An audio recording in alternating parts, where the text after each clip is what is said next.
ഇതുപോലെ തന്നെ എല്ലാ ലെഡ്ജറുകളും ടാഗ് ചെയ്ത് കൊടുക്കണം. ഇങ്ങനെയാണ് കോമൺ ടാക്സ് ലെഡ്ജറിന്റെ റേറ്റ് സെറ്റ് ചെയ്ത് കൊടുക്കുക.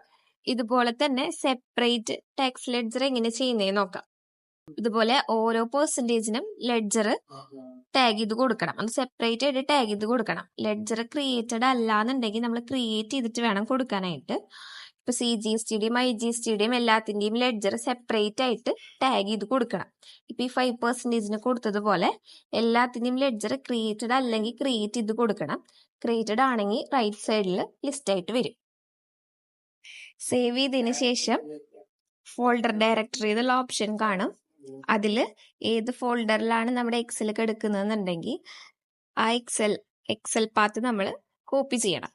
എക്സൽ പാത്ത് കോപ്പി ചെയ്തതിന് ശേഷം ഫോൾഡർ ഡയറക്ടറിയുടെ അവിടെ പേസ്റ്റ് ചെയ്യുക, എൻ്റർ അടിക്കുക.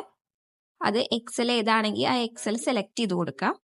എക്സൽ സെലക്ട് ചെയ്തതിന് ശേഷം എൻ്റർ അടിച്ച് കഴിയുമ്പോൾ എക്സൽ ഫയൽ പാത്ത് ഓട്ടോമാറ്റിക് ആയിട്ട് ഫിൽ ആവുന്നതാണ്. എക്സലില് 2A എടുക്കുന്നത് B2B എന്നുള്ള ഷീറ്റിലാണ്. അപ്പോൾ ആ B2B എന്നുള്ള ഷീറ്റാണ് സെലക്ട് ചെയ്ത് കൊടുക്കേണ്ടത്. അതിനുശേഷം സ്റ്റാർട്ടിംഗ് റോ 7 കൊടുക്കണം. എക്സൽ എടുത്ത് നോക്കിക്കഴിഞ്ഞാൽ കാണാൻ പറ്റും 7 മുതലാണ് നമ്മുടെ ഡാറ്റ സ്റ്റാർട്ട് ചെയ്യുന്നത്. അപ്പൊ 7 കൊടുക്കുക.